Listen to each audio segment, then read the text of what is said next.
ఇక్కడ విశేష అందరికీ నమస్కారాలు.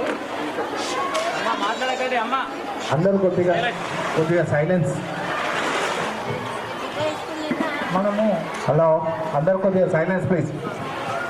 ఈ ప్రోగ్రాంకు ఈరోజు మనకి ప్రోగ్రాంకు చీఫ్ గెస్ట్గా రావాలని చెప్పేసి దేమండొచ్చ గారిని మేము పోయి అడగడం వెంటనే వారు ఇవన్నీ చూసి సంతోషంతో ఒప్పుకోండి, ఎందుకంటే చాలా మంచి ప్రోగ్రాం ఇది, చేయండి, నేను ఖచ్చితంగా నాకు ఎంత బాగుందని వస్తానని చెప్పి చెప్పడం జరిగింది. అదేవిధంగా వారికి ఇలా మండే నాడు మీటింగ్ ఉంటుంది కలెక్టర్ దగ్గర, అయినా కానీ మధ్యలోకి వెళ్ళి మన ఈ ప్రోగ్రాం గురించి ఇక్కడికి ఇన్ టైంగా వచ్చేసారు. థ్యాంక్ యూ మేడం, నమస్కారం. అదేవిధంగా మన రోటరీ మెంబర్ అయినటువంటి డాక్టర్ అరుణా మేడం గారు కూడా వారు హాస్పిటల్ కూడా ఫుల్ బిజీగా ఉంటారు, ఎంత ఉన్నా కానీ. ఇక ఇది మన ప్రోగ్రాంకి ఏదంటే ఏది వస్తారు. తర్వాత వచ్చేవాళ్ళు గర్భిణీ స్త్రీలు వాళ్ళు కూడా కొంత నేను వారికి చేయాల్సిన అంటే మంచి ఏ విధంగా ఉండాలి, ఏ టైంలో ఎట్లా ఉండాలి అవన్నీ చెప్తానని చెప్పేసి వారు కూడా బిజీ రావడం జరిగింది. Thank you and welcome madam. అదేవిధంగా ఇక్కడ పిహెచ్సి దుబ్బా వాళ్ళు మెడికల్ ఆఫీసర్ శిరీష గారు వారిని కంటాక్ట్ చేయండి. ఎంత యాక్టివ్గా పనిచేశారంటే ఇమ్మీడియట్గా 10 మీరు కూర్చోండి సార్ అని 10 మినిట్స్ లోపల టక పక్క పిహెచ్సీలో కానీ వీళ్ళ కానీ వాళ్ళ ఎవరైతే సబార్డినేట్ ఉంటారో వాళ్ళతో మాట్లాడి ఇదంతా అరేంజ్ చేశారు. మీకు కూడా చాలా థ్యాంక్స్ అండ్ వెల్కమ్. తర్వాత మనకు ప్లేస్ కావాలి, ఎందుకంటే ఇంతమంది రావడానికి ప్లేస్ కావాలని చెప్పి ఎక్కడ అంటే దుబ్బాల ఇక్కడ దగ్గరనే ఉండాలని చెప్పేసి నేను ఇక్కడ గవర్నమెంట్ స్కూల్ హెచ్ఎం గారి దగ్గరికి శ్రీనివాస్ గారు వీళ్ళ దగ్గర రావడం జరిగింది. వచ్చి మేము సార్ గిట్టిన సౌండ్స్ అని చెప్పగానే వారు కూడా మంచి మనసుతో లేదు, నేను అన్నీ అరేంజ్ చేస్తాను, మీరు రండి పెట్టుకోండి అని చెప్పారు. మీరు కూడా thanks and welcome sir.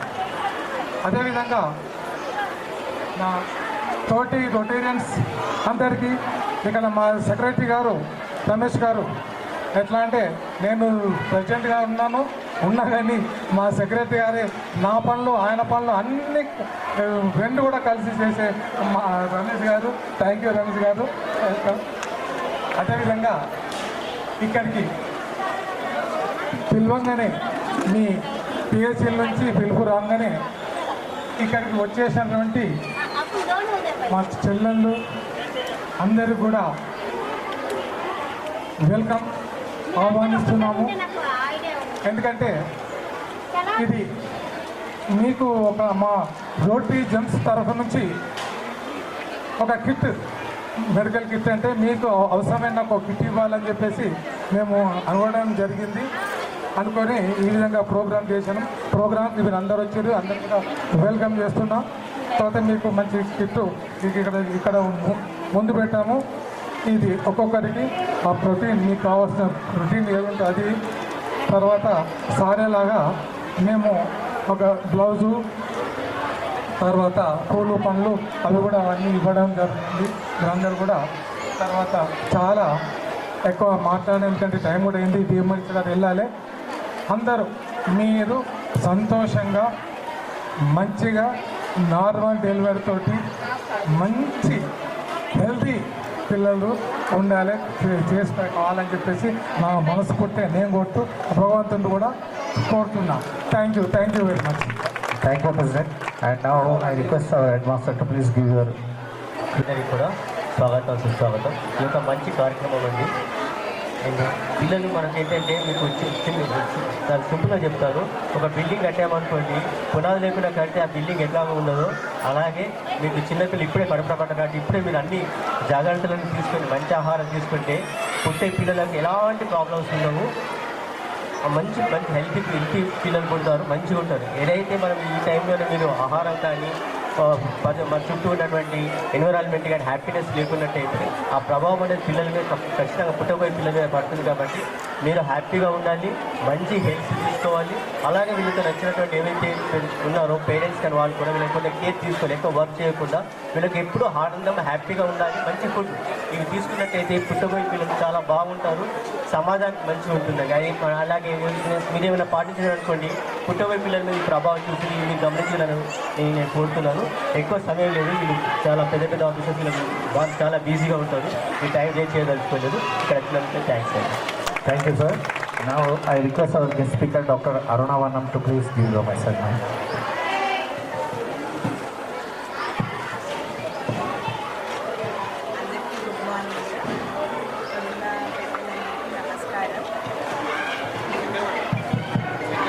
Hello, నా పేరు డాక్టర్ అరుణ. నేను 25 సంవత్సరాల నుంచి ఇక్కడ ప్రాక్టీస్ చేస్తున్నాను. సో బేసికలీ నేను గర్భిణీ స్త్రీలని సంబంధించిన కష్టాలని చేస్తూ ఉంటాను. బేసికలీ వాళ్ళు నాకు ప్రెగ్నెన్సీ అవేర్నెస్ గురించి మాట్లాడడానికి నేను ఈ అవకాశాన్ని ఉపయోగిస్తున్నాను. సో గర్భిణీ పరిస్థితి అనేది ఆడవాళ్ళకి ఒక జబ్బులాగా కానీ రోగంలాగా కానీ కన్సిడర్ చేయకూడదు. అది దేవుడు మనకిచ్చిన పెద్ద వరం. ఆ వరంతో ఏంటంటే ఆ మాతృత్వం మనకు నేర్పించేది ఒకటి అపారమైన ప్రేమ, ఏదైతే ఏమీ ఆశించకుండా స్వచ్ఛమైన ప్రేమ ఏదైతే ఉంటుందో ఆ మాతృత్వంతో వస్తుంది. అట్లాగే కష్టాన్ని తట్టుకునే శక్తి కూడా మాతృత్వానికి ఉంటుంది. అట్లాగే పిల్లల కోసం ఎట్లాంటి త్యాగాలన్నా చేయటానికి ఒక స్త్రీ రెడీగా ఉంటుంది. సో ఈ 3 మంచి వర్చ్యూస్ మనకి మాతృత్వం ద్వారా వస్తాయి. సో అట్లాంటి మంచి కండిషన్ని ఎప్పుడూ అది మనకు పుట్టబోయే బిడ్డకి రెండిటికి సంతోషకరమైన కార్యంలాగా మనము ఆలోచించాలి. సో గర్భిణికి తీసుకోవాల్సిన జాగ్రత్తలు గర్భిణి అయిన తర్వాతే కాదు, ఫస్ట్ మనం గర్భిణి ప్లానింగ్కి ముందర నుంచి దాని గురించి అవగాహన ఉండాలి. సో పెళ్ళయిన తర్వాత అందరూ ఏంటంటే ప్లానింగ్ ఉండట్లేదు. ఇవాళ రేపు ఊరికేనే గర్భిణి వస్తుంది, మేము ఇప్పుడు రెడీగా లేము, దాన్ని తీసేసుకోవాలనుకుంటున్నాము అని చాలా మటుకు వస్తుంటారు. అందరు చదువుకున్న వాళ్ళు అలాగే ఉన్నారు, అట్లాగే కొంచెం తెలియని వాళ్ళు కూడా అదే ఊహలో ఉంటున్నారు. కానీ అది మన హెల్త్కి కొంచెము డ్యామేజ్ చేస్తుంది. సో ఎప్పుడు మనం రెడీగా ఉన్నాము ప్రెగ్నెన్సీకి అనేది ముందు మనం ప్లాన్ చేసుకోవాలి. ఎప్పుడైనా పెళ్ళైన ఈ couple they have to decide ఎప్పుడు మనం రెడీగా ఉన్నాము ఫ్యామిలీకి అనేది. ఎమోషనల్గా మెంటల్గా మనం రెడీ ఉన్నప్పుడే దానికి కావాల్సిన జాగ్రత్తలు ముందు తరగా ఏముంటాయి అవి కూడా ముందు డాక్టర్ దగ్గరికి వెళ్ళి మాట్లాడాలి. సో కొన్ని కండిషన్స్ మనకి ఏంటంటే ముందే రక్తహీనత ఉండొచ్చు, అట్లాగే మన వంశపారంపర్యంగా కొన్ని కష్టాలు ఉండొచ్చు, కొన్ని రోగాలు ఉండొచ్చు, అది మన పుట్టబోయే పిల్లలకు కూడా రావచ్చు. సో వాటికి కావాల్సిన పుట్టబోయే గర్భిణి వచ్చిన తర్వాత కొన్ని కండిషన్స్ని మేము కూడా ట్రీట్ చేయగలుగుతాము. కొన్ని అసలుకి దానికి అంటే జెనెటిక్ ప్రాబ్లమ్స్ ఏవైతే ఉంటాయో అవి డాక్టర్ కూడా కొన్నిసార్లు ఏమైనా చేసినా కూడా ఆ గర్భిణిని తీయడం తప్పితే వేరే మార్గం ఉండదు. సో అట్లాంటిది ఏంటంటే ముందే మనకు తెలిసినప్పుడు దానికి కావాల్సిన మనకి జెనెటిక్ కౌన్సిలింగ్ కానీ జెనెటిక్ స్క్రీనింగ్ కానీ అవన్నీ ముందే చేసుకోవచ్చు. అట్లాగే బ్లడ్ గ్రూప్స్ ఏంటి అనేది తెలుసుకోవటము, మళ్ళీ మనకి షుగర్ ఉందా లేదా అనేది చూసుకోవటం, ఇవన్నీ ప్రెగ్నెన్సీ ముందర కూడా ప్లాన్ చేసుకోవచ్చు. సో అవన్నీ కంట్రోల్లో ఉన్నప్పుడు మనం ప్రెగ్నెన్సీ ప్లాన్ చేస్తే పుట్టబోయే బిడ్డ కూడా బాగుంటుంది. అట్లాగే ఒక్కసారి గర్భిణి వచ్చిన తర్వాత మనం ఎప్పుడైతే డాక్టర్ దగ్గరికి వెళ్తామో ఆ గర్భిణి అనేది ఒక పెద్ద ప్రయాణం, 9 నెలల ప్రయాణం. ఆ 9 నెలల ప్రయాణంలో ఒక్కొక్క దశలో ఒక్కొక్క రకమైన ప్రాబ్లమ్స్ ఉండొచ్చు. సో ఆ మనం గర్భిణి పీరియడ్ని 3 దశలుగా మనము డివైడ్ చేస్తాము. సో ఫస్ట్ 3 అంటే ఏంటి అంటే యాంటీనేటల్ విజిట్స్ ఈ మధ్యలో అన్నీ కరెక్ట్గా ఉంటున్నాయి. చెప్పిన టైంకి పేషెంట్స్ కూడా చాలామంది వస్తున్నారు, ఏమైనా చిన్న ప్రాబ్లమ్స్ ఉన్నా హాస్పిటల్ అటెండ్ అవుతున్నారు. కానీ ఇంకా కొంచెం శాతం మందికి యాంటీనేటల్ విజిట్స్ది ప్రాముఖ్యత తెలియదు. ఒకసారి ప్రెగ్నెంట్ అయినాక వస్తారు, లేకపోతే ఒక్కొక్కసారి 6వ నెలలో వస్తున్నారు, ఒక్కొక్కసారి అసలు చూయించుకోరు, టెస్టులు ఉండవు, నొప్పులతో వస్తారు. సో ఇట్లాంటివి ఇంకా జరుగుతున్నాయి. అవన్నీ ఏ కారణం వల్ల అయినా ఉండొచ్చు, కానీ మనము ఏంటి అంటే ఒక బేబీని మనము మళ్ళీ జీవం పోస్తున్నాము. సో ఆ బేబీ మంచిగా ఉండటం మన బాధ్యత. సో మనం ఈ ప్రయాణంలో ఏదైతే మనం పోషణ బేబీకి ఇస్తామో అది తర్వాత వాళ్ళ పెంపకంకి దానికి అన్నీ అది ఎఫెక్ట్ ఉంటుంది. సో అందుకని ఆ టైం పీరియడ్ మీద మదర్కి ఎక్కువ బాధ్యత ఉంటుంది, ఎందుకంటే ఆ తర్వాత కష్టాలు కూడా మదరే ఎక్కువ ఫేస్ చేయాలి. సో ఎప్పుడైనా డాక్టర్ చెప్పిన ఇన్స్ట్రక్షన్స్ని మదర్ కరెక్ట్గా పాటించాల్సి ఉంటుంది. కానీ చాలామంది ఏంటంటే అది తినట్లేదు, ఇది తినట్లేదు, మేము పళ్ళు తెస్తున్నాము, అవి అట్లాగే కుళ్ళిపోతున్నాయి, పడేస్తున్నాము, ఇవన్నీ ఇంటి వాళ్ళు చెప్తుంటారు. కానీ అవన్నీ వాళ్ళది కాదు ప్రాబ్లం. ఎవరైతే తెచ్చిపెట్టడం వాళ్ళ బాధ్యత, కానీ మన పోషణ గురించి ఎవరిది వాళ్ళకి దాని ఇంపార్టెన్స్ తెలియాలి. సో ఎవరో ఒకళ్ళు బతిమాలాలి, నువ్వు తినమ్మా అది తినమ్మా అనేది లేదు. ఏది మంచిదో డాక్టర్ ఖచ్చితంగా ప్రతి డాక్టర్ చెప్తారు మీకు. ఆ మంచివి ఏవైతే ఉన్నాయో అవన్నీ మీరు ఖచ్చితంగా పాటించాలి. సో మొదటి 3 నెలల్లో మనకి మెయిన్ ఏంటంటే రక్తం ఎలా ఉంది, మనకి యూరినరీ ఇన్ఫెక్షన్స్ ఏమైనా ఉన్నాయా, లేకపోతే ముందు ఏమైనా ప్రెగ్నెన్సీలో కొన్ని మిస్క్యారేజెస్ అయినాయా అవన్నీ చూసుకోవాలి. అట్లాగే బేసిక్ టెస్ట్లు ఉంటాయి. హిమోగ్లోబిన్ ఎట్లా ఉంది, యూరిన్ ఇన్ఫెక్షన్ ఉందా లేదా, బ్లడ్ గ్రూప్ అనేది చూసుకుంటాము. ఆల్రెడీ ఫ్యామిలీ హిస్టరీ ఉన్న వాళ్ళకి షుగర్ది, అట్లా ఉన్న వాళ్ళకి షుగర్ది ఇప్పుడు ఎట్లా ఉంది స్టేటస్ అది చూసుకుంటాము. కొందరు ముందు ప్రెగ్నెన్సీలో కూడా బీపీ వచ్చిన వాళ్ళు ఉంటారు. సో ఈ ప్రెగ్నెన్సీలో వాళ్ళకి మళ్ళీ బీపీ రాకుండా ఏం జాగ్రత్తగా మెడిసిన్స్ పెట్టాలి. సో ఇవన్నీ ఫస్ట్ విజిట్లో ఇవన్నీ చాలా మటుకు స్క్రీనింగ్ అయిపోతాయి. అట్లాగే ముందర ప్రెగ్నెన్సీ ప్లాన్ చేసుకునే ముందర ఎప్పుడు కూడా ఫోలిక్ యాసిడ్ అనేది ప్రతి ప్రెగ్నెన్సీ ప్లాన్ చేసుకునే ముందర 3 నెలల ముందర నుంచే తీసుకోవటం మొదలు పెట్టాలి. ఆల్రెడీ అంటే ప్లానింగ్లో ఉన్నవాళ్ళు ప్రెగ్నెన్సీలో కూడా రాగానే ఫస్ట్ విజిట్ నుంచి పెడతాము. కానీ బేబీకి చాలా అడ్వాంటేజ్ ఇచ్చేది pre pregnancy folic acid supplementation. Folic acid అనేది మనకి ప్రెగ్నెన్సీలో చాలా కంజనైటల్ డిసీజెస్ కానీ చాలా అంటే అబ్నార్మాలిటీస్ రాకుండా కాపాడుతుంది. సో అది ఖచ్చితంగా మనము టాబ్లెట్ మనం ఖచ్చితంగా తీసుకోవాల్సి ఉంటుంది. అట్లాగే స్కానింగ్ కూడా కంపల్సరీ. ఇప్పుడే ఎందుకు అంటారు, ఇప్పుడే ఎందుకంటే ఫస్ట్ బేసిక్ స్కానింగ్ చేసినప్పుడు మనకి ఆ గర్భిణి అనేది ఉందా లేదా, యూరిన్ టెస్ట్లో పాజిటివ్ రాగానే అది ప్రెగ్నెన్సీ ఉన్న కిందికి రాదు. దాన్ని బయోకెమికల్ ప్రెగ్నెన్సీ అంటాము యూరిన్ టెస్ట్లో తెలిస్తే. కానీ స్కానింగ్లో ఎప్పుడైతే మనకి దానికి సంబంధించిన లక్షణాలు కనబడతాయో అప్పుడే అది ప్రెగ్నెన్సీ కింద మనకి నిర్ధారణ అవుతుంది. అట్లాగే దానికి బేబీకి గుండెదడ అనేది ఏర్పాటైందా, కావాల్సిన టైంలో దానికి ఏర్పాటైందా లేదా, అట్లాగే మనకు అది గర్భిణిలో అంటే గర్భసంచిలో ఉందా లేకపోతే వేరే ప్లేస్లో ఉందా, అట్లా ముందే ఫస్ట్ స్కానింగ్లోనే అవన్నీ మనం చూసుకోవచ్చు. అట్లాగే ఒక బేబీ ఉందా, 2 బేబీలు ఉన్నారా. సో 2 బేబీలు ఉంటే ముందర ఇంకెక్కువ జాగ్రత్తలు తీసుకోవాల్సి ఉంటుంది. ఒకవేళ గర్భసంచిలో కాకుండా వేరే ప్లేస్లో ఉందంటే అది చాలా రిస్కీ ఉంటుంది. కాబట్టి ముందే అది మేజర్ కాంప్లికేషన్ కాకుండా ముందే దాన్ని డీల్ చేసుకోవటం ఉంటుంది. సో ఫస్ట్ దశలో ఇవన్నీ చూసుకుంటాము. ఫోలిక్ యాసిడ్ సప్లిమెంటేషన్ పెడతాము. షుగర్ పేషెంట్స్ డయాగ్నోస్ అయితే వాళ్ళకి తీసుకునే జాగ్రత్తలు తీసుకుంటాము. బీపీ పేషెంట్స్ అనే నిర్ధారణ అవుతే వాళ్ళకి ఇవ్వాల్సిన మెడిసిన్ అన్నీ ఇస్తాము. ఆ తర్వాత రెండో దశలో మనకి ఏంటంటే బేబీకి అవయవాలన్నీ కరెక్ట్గా ఉన్నాయా లేవా అనేది చూసుకునే స్కానింగ్ చాలా ఇంపార్టెంట్. సో దాన్ని టిఫా స్కానింగ్ అంటాము. అది యూజువల్గా సెకండ్ ట్రైమెస్టర్లో చేస్తాము. ఆ టిఫా స్కానింగ్లో మనకు అవయవాలన్నీ కరెక్ట్గా ఉన్నాయా లేవా అనేది చూసుకుంటే చాలా బెటర్. సో రెండో దశలో ఏంటంటే చాలామంది ఈ శ్రీమంతం అనేది చాలా ఎక్కువ కామన్ మన దగ్గర, కంపల్సరీ రిచువల్ అనమాట. సో అది 10 మందికి చెప్పుకొని చేసుకునే కార్యం కాబట్టి అది ఎప్పుడైనా కానీ మీరు ప్లాన్ చేసుకుంటే టిఫా స్కాన్ తర్వాత ప్లాన్ చేసుకుంటే చాలా బెటర్. ఎందుకంటే బేబీ కంప్లీట్గా మనకి అట్లీస్ట్ అంటే ఆ టైం వరకు అంతా లోపాలు లేకుండా ఉన్న బేబీ ఉందంటే 10 మందికి చెప్పుకుంటే మనకు అప్పుడు ఇబ్బంది అనిపించదు. అదే తొందరపడి చేసుకున్నాము తర్వాత టిఫా స్కానింగ్లో బేబీకి ఏమైనా ప్రాబ్లమ్స్ వచ్చాయంటే అది 10 మంది అడుగుతూ ఉంటే ఇంకా మనకు బాధ ఎక్కువగా ఉంటుంది.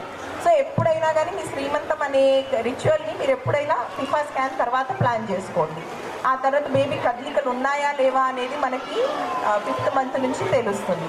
సో ఆ కదలికల గురించి కూడా మీరు ఒక్కసారి వెళ్ళి టిఫా స్కానింగ్ అప్పుడు అవన్నీ చూసుకోవచ్చు. పోషణ ఇంకా బేబీ ఎట్లా పెరుగుతుంటే బేబీకి పోషణ ఎక్కువ అవసరం ఉంటుంది.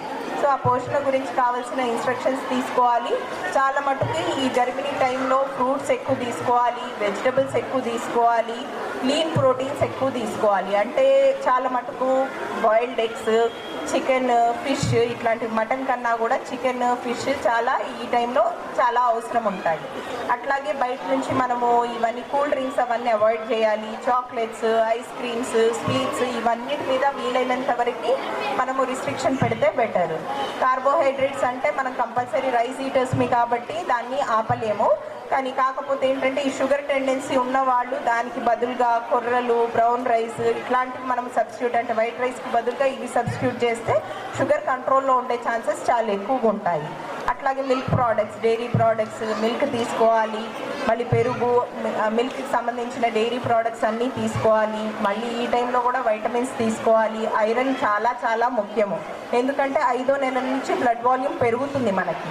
సో బేబీ హీమోడైల్యూషన్ అనేది అయినప్పుడు మనకు ఆటోమేటిక్గా అనీమియా అనేది స్టార్ట్ అవుతుంది. సో సో ఆ రక్తహీనత లేకుండా ఉండటానికి మనము ఇప్పుడు ఏంటంటే అంతకుముందర మనకు ఓన్లీ బ్లడ్ ఉండేది, బాగా సివియర్గా రక్తహీనత ఉన్న వాళ్ళకి ఓన్లీ బ్లడ్ పెట్టడం అనేది ఉండేది. కానీ ఈ మధ్య మంచి మంచి ఇంజెక్షన్స్ వచ్చాయి. ఒకవేళ రక్తం కనుక తక్కువ ఉందంటే ఇంజెక్షన్స్తోనే రక్తహీనత కవర్ అవుతుంది. కానీ టైం మీద మనకు కూడా అది పెంచుకోవడానికి టైం అనేది ఉండాలి. అంటే 2 రోజుల్లో మనకు డెలివరీ ఉంది, ఆ తర్వాత మనకి బ్లడ్ బాగా తక్కువ ఉందంటే మనకి ఇంకా వేరే ఛాన్స్ ఉండదు, వేరే అంటే చాయిస్ కూడా ఉండదు. బ్లడ్ ప్రోడక్ట్స్ పెట్టడం తప్పితే వేరే చాయిస్ ఉండదు. ఎస్పెషలీ అది కూడా బీపీ పేషెంట్స్ అట్లా ఉన్న వాళ్ళకైతే బ్లీడింగ్ అయ్యే ఛాన్సెస్ ఎక్కువ ఉంటాయి కాబట్టి అప్పుడు మనం కూడా రిస్క్ తీసుకోవాలి. కానీ బ్లడ్ పెడితే ఏంటంటే రక్తం పెరుగుతుంది, కానీ బ్లడ్తో సంబంధించిన జబ్బులు కూడా మనకి వీఆర్ ఎట్ రిస్క్ అనమాట. సో అవి కూడా వచ్చే ఛాన్సులు ఉంటాయి కాబట్టి వీలైనంత వరకు మన చేతిలో ఉన్నదాన్ని మనం చేసుకోవాలి. ఆ తర్వాత ఏదైతే మన కంట్రోల్లో లేదో దానికి మనం ఏం చేయలేము. కానీ ఏదైతే జాగ్రత్తగా మన బాధ్యతగా మనం చేసుకోపోయేది మన కార్యాలు అయితే మనం చేసుకుంటూ ఉండాలి. సో ఈ సెకండ్ దశలో ఇవన్నీ చాలా ఇంపార్టెంట్. అట్లాగే బేబీ పెరుగుదల ఎట్లా ఉంది అనేది గ్రోత్ స్కాన్ కూడా చేస్తాం 7వ నెలలో. ఆ గ్రోత్ స్కాన్ అడుగుతూ ఉంటారు, ఎందుకు అప్పుడే మళ్ళీ స్కాన్ అంటే ప్రతి స్కానింగ్కి ఒక ఇంపార్టెన్స్ ఉంది. సో ఎందుకంటే కొన్ని బేబీ అనేది ఎప్పుడు ఒక్కసారి ఇట్లా ఉందంటే మళ్ళీ 15-20 రోజుల తర్వాత అదేగా ఉంటుంది కండిషన్ అనేది లేదు. మదర్ది ఫ్లెక్సిబుల్ కండిషనే, బేబీది కూడా మదర్ కండిషన్ ఎట్లా మారుతుంటే లోపల బేబీ పరిస్థితి కూడా అట్లా మారుతూ ఉంటుంది.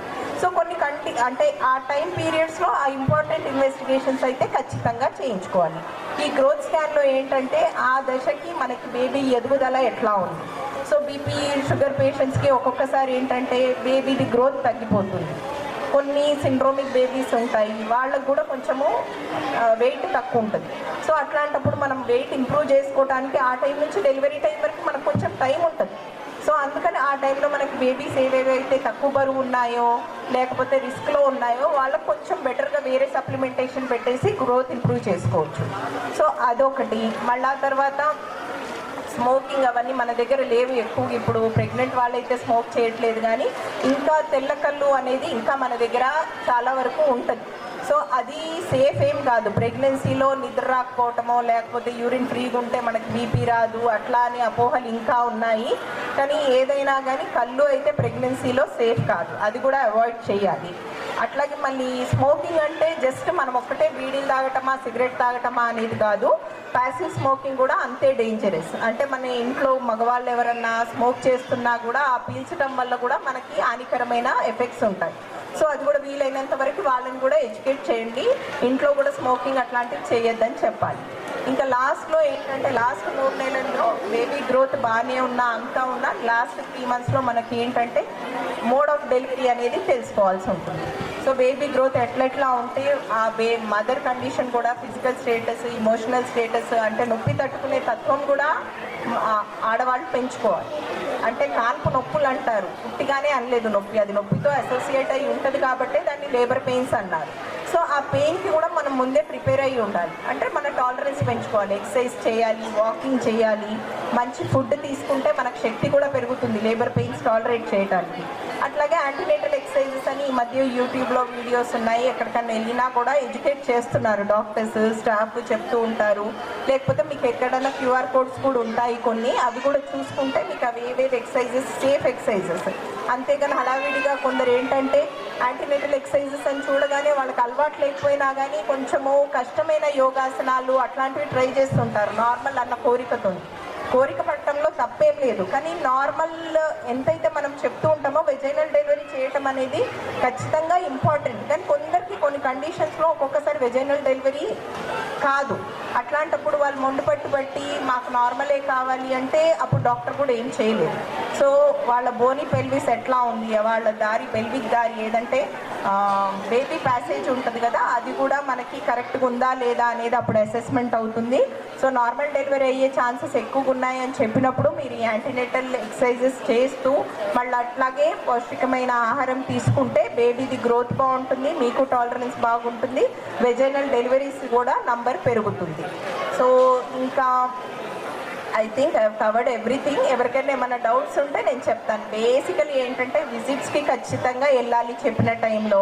ఆ విజిట్లో చెప్పిన ఇన్స్ట్రక్షన్స్ అన్నీ మీరు మీ బాధ్యతగా, అంటే పక్కన వాళ్ళు సపోర్ట్ చేస్తారు, మీకు తీసుకొని వస్తారు, మీకు కొనిస్తారు, డాక్టర్ చెప్తారు, కానీ ఇవన్నిటితో తేడా రాదు. ఎప్పుడైతే మీరు ఏదైతే గర్భిణీ స్త్రీ అవి ఫాలో అయినప్పుడే మనకి దాన్ని ఇది ఉంటుంది, రిజల్ట్ ఉంటుంది. సో మెయిన్ బాధ్యత తల్లి మీదే ఉంటుంది. బేబీ అవుట్కమ్ ఎట్లుండాలి అనేది తల్లి బాధ్యతే ఎక్కువ. కాబట్టి we are trying to educate the same thing to all the pregnant ladies. So ఎప్పుడైనా కానీ గర్భిణి గురించి మెంటల్ స్టేటస్ కూడా ఈక్వల్లీ ఇంపార్టెంట్. ఇవాళ రేపు చాలా తొందరగా స్ట్రెస్ అవుతున్నారు, ప్రతి చిన్నదానికి స్ట్రెస్ అవుతున్నారు. ఆ స్ట్రెస్ లేకుండా కూడా చూసుకోవాలి ఆ మెంటల్ స్టేటస్. ఎందుకంటే తర్వాత కూడా బేబీ అప్బ్రింగింగ్ మీద ఎఫెక్ట్ అవుతుంది. మనం మెంటలీ స్ట్రెస్ఫుల్గా ఉంటే బీపీ అవన్నీ పెరిగే ఛాన్సెస్ కూడా ఎక్కువే, బేబీ గ్రోత్ కూడా ఎఫెక్ట్ అయ్యే ఛాన్స్ ఎక్కువ. తర్వాత బేబీని పెంచేప్పుడు మనం సైకలాజికల్గా అప్సెట్ ఉన్నామంటే బేబీది కూడా అంతా మనము పట్టించుకోలేము. సో ఇవన్నీ మనం meditation, yoga, exercises, food, doctor consultations అన్నీ ఇంపార్టెంటే. అన్నిటికన్నా పెద్ద బాధ్యత అవన్నీ మనం ఇంప్లిమెంట్ చేయటం, గర్భిణీ స్త్రీ ఇంప్లిమెంట్ చేయటం. So that's it. I want to tell everybody, make it a responsibility, feel it a responsibility to follow the instructions so that we have a better outcome for the baby and for our own health. Okay, thank you aunty. ఆయన వేదిక మీద ఉన్న పెద్దలందరికీ, వచ్చిన గర్భిణీ స్త్రీలందరికీ నా యొక్క నమస్కారాలు. మేడం గారు అని చెప్పారు మీకు ఆల్రెడీ. సో ఇదివరకు అట్లా కాకుండా ఇప్పుడు వచ్చిన ప్రతి ఏమ్స్ అయితే రిజిస్టర్ అయ్యి ఉన్నారు. ఆశాలు పట్టుకొని ఇంట్లో తిరిగి మరి మేడం మీ పీరియడ్ స్కిప్ అయిందా, బుక్ పెడతాము. కొందరేమో ఇప్పుడు స్కాన్ కానీ అమ్మా స్కాన్ అయిన తర్వాత పెట్టించుకుంటాం అంటూ ఉంటారు. సో అట్లా రిజిస్ట్రేషన్ అయితే అన్ని చోట్ల అవుతుంది. చెకప్స్ కూడా మంచిగా జరుగుతున్నాయని అనుకుంటున్నాను. ఇంకా అవేర్నెస్ అంటే ఈ మధ్య కాలంలో పెరగడం వల్ల అంటే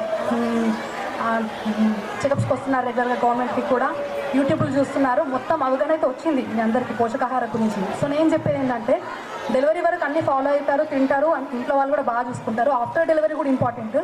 బాలింత సమయంలో కూడా పోషకాహారం ఇంపార్టెంట్ మనకి. సో అప్పుడు కూడా మనం మంచి పోషకాహారం తీసుకోవాలి. గర్భిణీ టైంలో ఎలా తిన్నామో అలానే తినాలి. కొన్ని అపోహలు వీడాలి.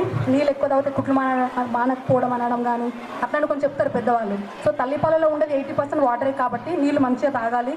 ఫుడ్ కూడా మంచిగా తీసుకోవాలి. ఆకుకూరలు తీసుకోవాలి. కాయగూరలు ఆకుకూరలు తింటే కడుపు నొప్పి వస్తుంది, పిల్లోడికి కడుపు నొప్పి వస్తుందని పెట్టారు. పాలు, బ్రెడ్, చపాతీ ఇవే పెడతా ఉంటారు మదర్స్కి.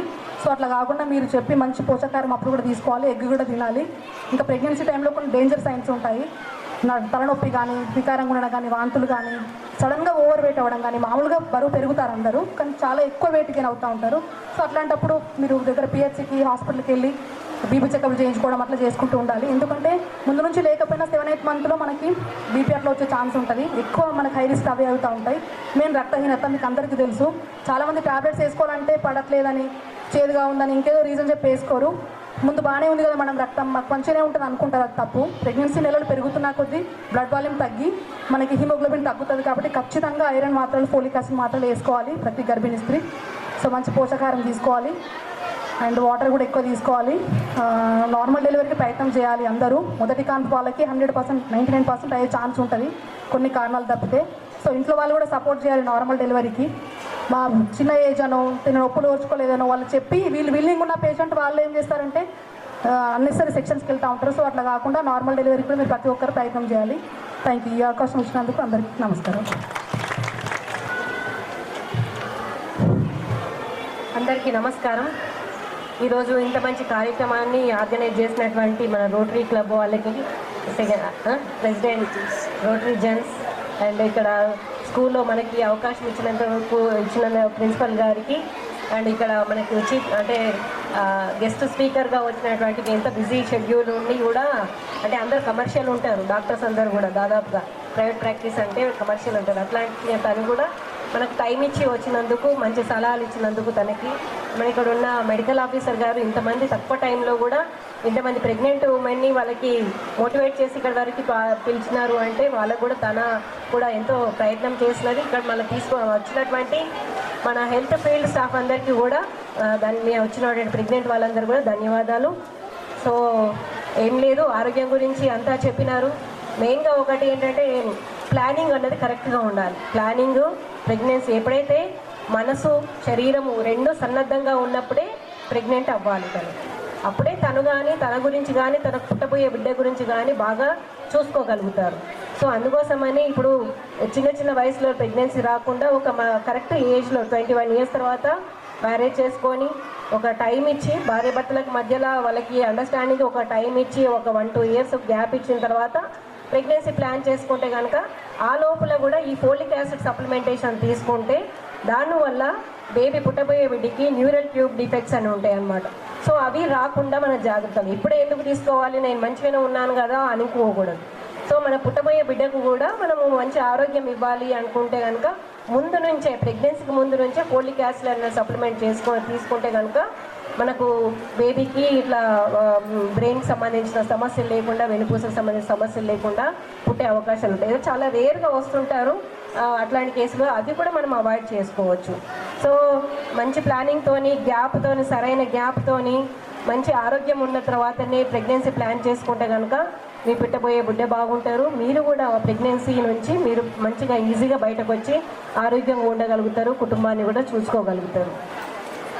మెయిన్గా ఏంటంటే మనకు దీంట్లో ప్రెగ్నెన్సీలుగా తొందరగా వచ్చి డాక్టర్ చూపించుకోవాలి. రిజిస్ట్రేషన్ ఎందుకు వచ్చి మన ఆశాలు ఇంటింటికి వచ్చి కూడా ఎందుకు అడుగుతుంటారు, ఎల్ఎంపీ ఎప్పుడు మంత్ మిస్ అయిందా అని ఎందుకు అడుగుతుంటారు అంటే అది ఎందుకంటే తొందరగా రిజిస్ట్రేషన్ చేసుకుంటే అప్పటి వరకు మీకేమి ఆరోగ్య సమస్యలు ఉన్నాయి ముందే తెలుసుకుంటే కనుక దానికి ట్రీట్మెంట్ తీసుకుంటే మీకు ప్రెగ్నెన్సీ మంచిగా స్మూత్గా అయిపోతుంది. మీ బిడ్డకు కానీ మీకు కానీ ఎలాంటి అపాయం లేకుండా దాని నుంచి బయటపడుతారు.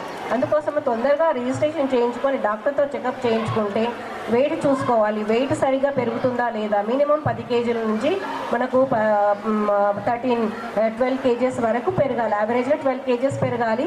సో ఆ ప్రెగ్నెన్సీ మొత్తంలో పెరుగుతున్నారా లేదా వెయిట్ చూసుకోవాలి. అట్లాగే ప్రతి చెకప్లో బీపీ చెకప్ చేయించుకోవాలి. బీపీ కూడా నార్మలే ఉంటుందా, ఎక్కువగా ఉందా, తక్కువ ఉందా అన్నది చూసుకొని దాని ప్రకారంగా డాక్టర్ సలహా తీసుకోవాలి. అట్లాగే ప్రతి నెల చెకప్లో హీమోగ్లోబిన్ టెస్ట్ చేయించుకుంటే మీకు సరిపడంత హీమోగ్లోబిన్ ఉందా. ఏ ప్రెగ్నెంట్కి కూడా 11 గ్రాముల కంటే తక్కువ హీమోగ్లోబిన్ ఉండకూడదు. ఏ టైంలో చూసినా 3వ నెల కానీ 5వ నెల కానీ 9వ నెల కానీ ఏ టైంలో చూసినా 11, 12 ఆ తర్వాతనే ఉండాలి. కానీ దానికంటే తక్కువగా ఉంటే కనుక వాళ్ళకు అనీమియా అనే సమస్య ఉంటుంది. అనీమియా వల్ల తనకి కూడా తొందరగా అలసిపోవడము, నీరసించడము, నడిస్తే ఆయాసం రావడము, కాళ్ళు వాయడము, మొహం వాయడము, తర్వాత అట్లాంటి సమస్యలు ఉంటాయి. తర్వాత దడదడ ఉంటుంది, పాల్పిటేషన్స్ అని అట్లాంటివి ఉంటాయి. సో హార్ట్ కూడా వీక్ అయిపోతుంది. దానివల్ల ఏంటంటే లోపల బిడ్డ కూడా సరిగ్గా ఎదగదు అని మనకు తక్కువ వెయిట్తో ఉండే బిడ్డ పుట్టే అవకాశాలు ఉంటాయి. అట్లానే ఉమ్మి నీరు కూడా తగ్గిపోతుంది. సో ఇట్లాంటి సమస్యలన్నీ ఉంటాయి. అందుకనే ఖచ్చితంగా ప్రతి మహిళకి 11 గ్రాముల కంటే తక్కువ ఉండకుండా మీ హీమోగ్లోబిన్ చెక్ చేయించుకోవాలి. సో ఫస్ట్ రిజిస్ట్రేషన్లోనే మీ హీమోగ్లోబిన్ చెక్ చేసుకుంటే ఎంత ఉంది, దానికి ట్యాబ్లెట్ వాడాలనా లేకపోతే ఇంజెక్షన్ తీసుకోవాలనా లేకపోతే ఇంకా ఏ సమస్య వల్ల హీమోగ్లోబిన్ తక్కువ ఉందన్నా చూపించుకొని దానికి సరైన ట్రీట్మెంట్ తీసుకుంటే కనుక మీరు ఇట్లాంటి ప్రమాదాల నుంచి బయటపడవచ్చు. అట్లాగే షుగర్ టెస్ట్ చేయించుకోవాలి. తర్వాత అట్లాగే మనకి ఇంకేమైనా ఇన్ఫెక్షన్స్ ఉన్నాయా, ఏమైనా వైరల్ ఇన్ఫెక్షన్స్ ఉన్నాయా అట్లాంటివన్నీ చూసుకోవాల్సింది. HIV, HBsAg, VDRL. మెయిన్గా ఈ రోజుల్లో సమస్య ఏంటంటే మనం ఒక దగ్గరే కూర్చుంటున్నాము, వాకింగ్ ఉండట్లేదు, తర్వాత మన పొల్యూటెడ్ వాతావరణంలో ఉంటున్నాము. ఇట్లాంటి అన్ని సమస్యలు ఉన్నాయి. మన తినే ఆహారం కూడా కలుషితం అయిపోయింది.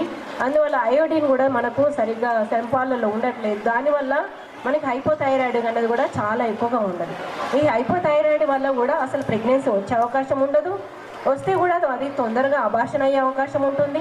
ఒకవేళ అబార్షన్ నుంచి బయటపడినా కూడా మీకు పుట్టబోయే బిడ్డ ప్రెగ్నెన్సీ వరకు వస్తే కనుక పుట్టబోయే బిడ్డకు కూడా IQ లెవెల్స్ తగ్గిపోయే అవకాశం ఉంటుంది. అంటే మెదడు వాళ్ళకు తొందరగా గ్రాస్పింగ్ అనేది తక్కువ ఉంటుంది కొంచెం.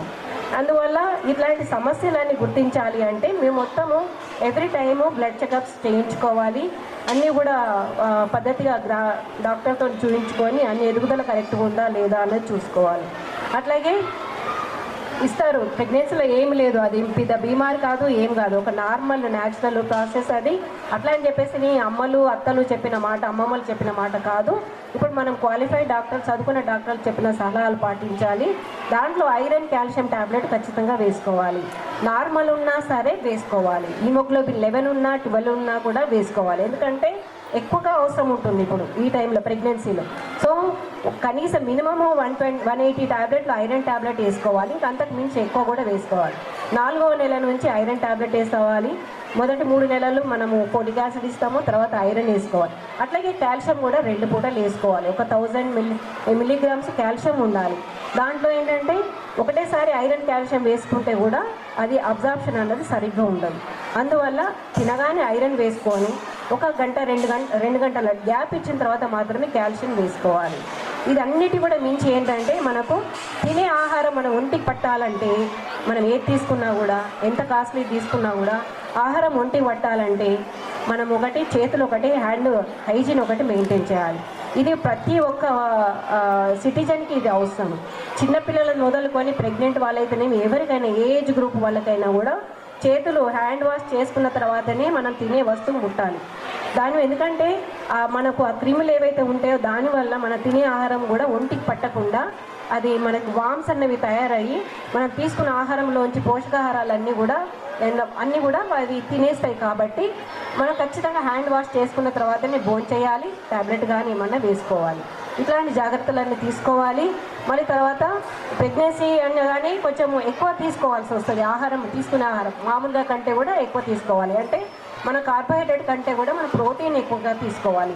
అందువల్ల ఈరోజు రోటరీ వాళ్ళు కూడా మనకు ప్రోటీన్ పౌడర్ ఇచ్చినారు. మామూలుగా కూడా ఈ ప్రోటీన్ పౌడర్ ఒకటే కాదు, మనము కమర్షియల్ ఒకటే కాదు, ఇంట్లో కూడా మీకు అన్నీ అందుబాటులో ఉంటాయి. మనకు ఎగ్లో కూడా మనకు మంచి ప్రోటీన్ ఉంటుంది, ఎగ్ వైట్లో. అట్లాగే మనకు కొన్ని ఇప్పుడు స్ప్రౌట్స్ అంటాం కదా, అట్లాంటివన్నీ కూడా మనం నానబెట్టి తినబడి పొద్దున తినొచ్చు. కొన్ని బాదాంలు, తర్వాత ఎండు ఖజూర్ కూడా రాత్రి నానబెట్టుకొని పొద్దున తింటే మనకు అది తింటే ఏంటంటే తినే ఆహారం తినేది కూడా మంచిగా మన అబ్జార్ప్షన్ మంచిగా ఉంటుంది అనమాట. సో ఇట్లాంటి బేసిక్ చిన్నవి పెద్ద కాస్ట్లీవి కాదు, అందరికీ అందుబాటులో ఉండేటివే దాదాపుగా. సో అట్లాంటివన్నీ కూడా లేని వాళ్ళకు కూడా మనకు అంగన్వాడీ సెంటర్లో మనకు భోజనం ఉంటుంది, తర్వాత ఎగ్ ఇస్తారు, మిల్క్ ఇస్తారు, ఖచ్చితంగా పెరుగు ఉంటుంది, ఇట్లా కాయగూరలు అన్నీ కూడా ఉంటాయి. లేని వాళ్ళకు కూడా అట్లా ఆ రకంగా మనం అంగన్వాడీ రిజిస్టర్ చేసుకుంటే ఆ రకంగా తీసుకోవచ్చు. ఇంకా ఈ చిన్నవి అయితే మనకి ఖచ్చితంగా అందరూ కొనుక్కోగలుగుతారు, చేసుకోగలుగుతారు. ఎందుకంటే మదరు బేబీ ఇద్దరు మంచిగా ఉంటేనే మన ఫ్యామిలీ కూడా అందరూ బాగుంటారు. కాబట్టి మీరు ఆరోగ్యం చూసుకోవాలి, మీ పెట్టబోయే బిడ్డ ఆరోగ్యం కూడా దృష్టిలో పెట్టుకొని డాక్టర్ సలహాలతో ముందుకు వెళ్ళాలి. ఇట్లాగే మేడం కూడా చెప్పినట్టుగా స్కానింగ్స్ కూడా అంత ఇంపార్టెంట్. తొందరగా ఫస్ట్ స్కానింగ్ చేసుకున్నాలి, తర్వాత 5వ నెలలో టీఫా స్కాన్ చేసుకోవాలి, తర్వాత మీరు ప్రెగ్నెన్సీ అంతా ప్లాన్ చేసుకోవాలి. ఇంకొకటి ఏంటంటే చెప్పాలనుకుంటున్నాను, మీరు ఎక్కడ వెళ్ళినా కూడా డాక్టర్ ప్రిస్క్రిప్షన్ మీ వెంట ఉండాలి. మీ పర్స్ అయితేనేమి హ్యాండ్ బ్యాగ్లో మీ డాక్టర్ ప్రిస్క్రిప్షన్ కానీ ఎంసీపీ కార్డు కానీ ఖచ్చితంగా అందులో ఉండాలి. ఆ ఎంసీపీ కార్డులో ప్రతిదీ ఎంట్రీ ఉండాలి. ఏ ల్యాబ్లో టెస్ట్ చేసినా, ఏ డాక్టర్ చూసినా కూడా మీ ఏఎన్ఎం ఎవరైతే ఉన్నారో కన్సర్న్ ఏఎన్ఎం ఆశాలు అందులో ఎంట్రీ చేస్తారు. ఆ ఎంట్రీ చేసినప్పుడు ఆ బుక్ ఎక్కడ డెలివరీకి వెళ్ళినా, సపోజ్ చెప్పలేము ఏ టైంలో ఏం అవసరం పడుతుందో, జ్వరం రావచ్చు, ఇంకా ఏమైనా ఇబ్బందులు ఉండవచ్చు, ఆ దగ్గరలో ఏ హాస్పిటల్కి ఉంటే ఆ హాస్పిటల్ కూడా ఆ కార్డు తీసుకెళ్ళి చూపిస్తే కనుక మీది మొత్తము హిస్టరీ అందులో ఉంటుంది. దానివల్ల మీకు ఏం ట్రీట్మెంట్ ఇవ్వాలి, ఏమి ఇవ్వకూడదు అనేది వాళ్ళు చూసుకుంటారు. కాబట్టి ఏది మిస్ అవ్వకూడదు. మళ్ళీ ఇంకొకటి ఏంటంటే రిజిస్ట్రేషన్ అయిన తర్వాత ఆశాకు ఏఎన్ఎంకి ఏదైతే ఉందో మీ వివరాలు అందించాలి. ఎవరు కావాలని కూడా ఎక్కడికి తీసుకెళ్లాలని చెప్పి అనుకోరు, మీకు మంచిగా ఉండాలని చెప్పేసి మాత్రమే సలహాలు ఇస్తారు. సో వాళ్ళ నుంచి ఏమైనా కంప్లైంట్ ఉంటే కూడా మాకు చెప్పవచ్చు. సో వాళ్ళు ఎట్లా ఏదైతే గైడ్ చేస్తున్నారో మీకు ఏమైనా ఇబ్బందులు ఉన్నప్పుడు, సపోజ్ ప్రెగ్నెన్సీలో కొన్ని డేంజర్ సైన్స్ ఉంటాయి అన్నమాట, ఆ డేంజర్ సైన్స్ మీకు గుర్తించాలి. లైక్ ఏమైనా ఫీవర్ వస్తే కూడా తెలియజేయాలి, డాక్టర్ని సంప్రదించాలి. ఏమైనా తలనొప్పి వస్తే కూడా డాక్టర్ని సంప్రదించాలి. ఎందుకంటే నేను నిద్ర లేదు, టీవీ చూసినా ఇట్లాంటివి అనుకోవద్దు. ఒక్కొక్కసారి బీపీ వల్ల మనకు తలనొస్తుంది, అది తెలియదు. బీపీ ఏంటంటే చాలా ప్రెగ్నెన్సీలో చాలా డేంజర్. అది సడన్గా ఫిట్స్ వచ్చి ఏమైనా ప్రాబ్లం అయ్యేంత వరకు కూడా మనకు తెలియదు. మళ్ళీ అందువల్ల హెడేక్ని చిన్న సమస్య అనుకోకూడదు. సో తలనొప్పి వచ్చినా, తల వికారంగా అనిపించిన, వాంతులు ఎక్కువ అవుతే కూడా అది కూడా ఇబ్బంది. మొదటి 3 నెలల్లో వాంతులు అవుతాయి, మార్నింగ్ లేవగానే మార్నింగ్ సిక్నెస్ ఉంటుంది, అది డిఫరెంట్. కానీ అది వికారంగా అనిపించడము, దానివల్ల బీపీ నార్మల్ ఉందా, ఎక్కువ ఉందా, తక్కువ ఉందా అని చూపించుకోవాలి ఖచ్చితంగా. ఎక్కువ ఉంటే కనుక దానికి సరైన ట్రీట్మెంట్ డాక్టర్ని కన్సల్ట్ చేసి తీసుకోవాలి. సో తలనొప్పి వచ్చినా, వికారంగా అనిపించిన, వామిటింగ్స్ ఎక్కువగా అయినా కూడా, అంటే మొదటి 3 నెలలు కాకుండా మిగతా టైంలో వామిటింగ్స్ అయినా కూడా, తర్వాత బేబీ కదలికలు లేకపోయినా, వెయిట్ పెరగకపోయినా వీళ్ళు చెకప్కి వెళ్ళినప్పుడు చూస్తారు.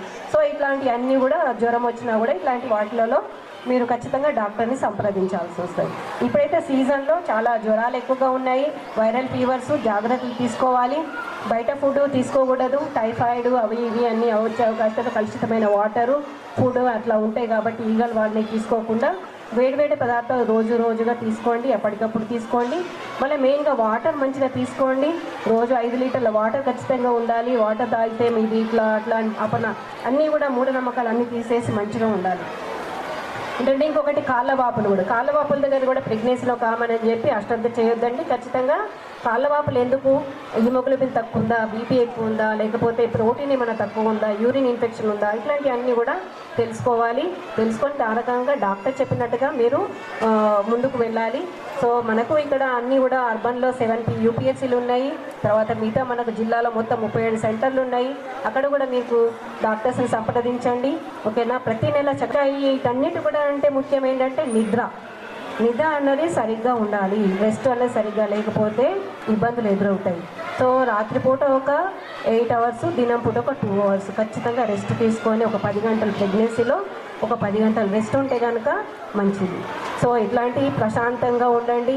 ఏం గొడవలు లేకుండా మంచిగా మీరు ఆరోగ్యం మంచిగా చూసుకొని మళ్ళీ ఏవైతే మనము అంత మొత్తము కంప్లీట్గా ప్రెగ్నెన్సీ కాకపోయినా వీళ్ళకు ఏది తీసుకోవాలి, పండు తీసుకోమని చెప్తున్నారు, ప్రోటీన్ తీసుకోమని చెప్తున్నారు. మీరు మన శ్రావణ మాసం ఉన్నది, మంచిగా మీకు ఇవి కూడా పసుపు కుంకుమ అండ్ జాకెట్ గుడ్డ కూడా ఇస్తున్నారు. సో మీరు మంచిగా ఉండాలని చెప్పి ఆశీర్వదిస్తున్నారు.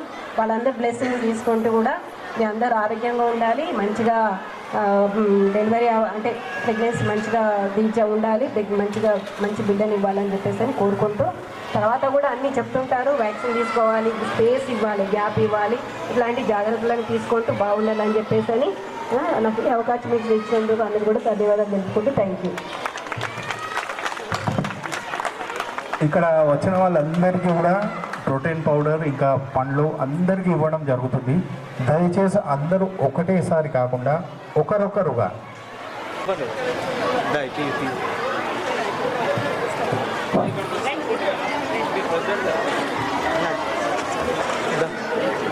అందరికీ నమస్కారం. నా పేరు రాచకొండ గౌరీశంకర్, మరి మాజీ సెక్రటరీగా చేశాను.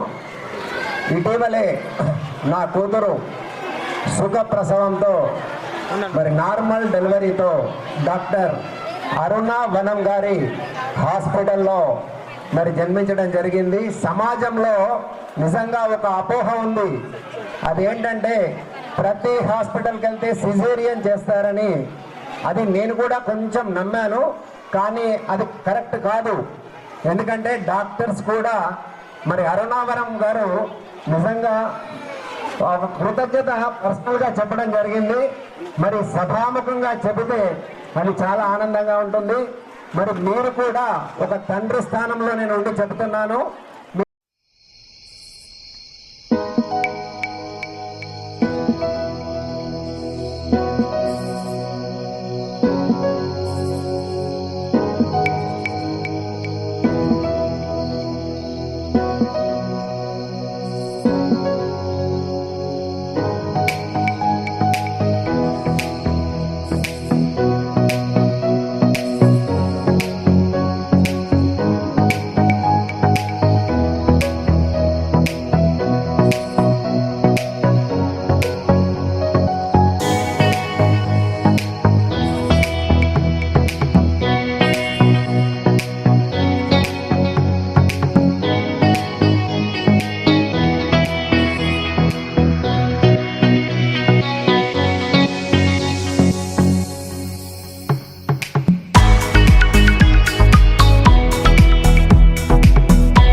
పేరు నరసింహారావు.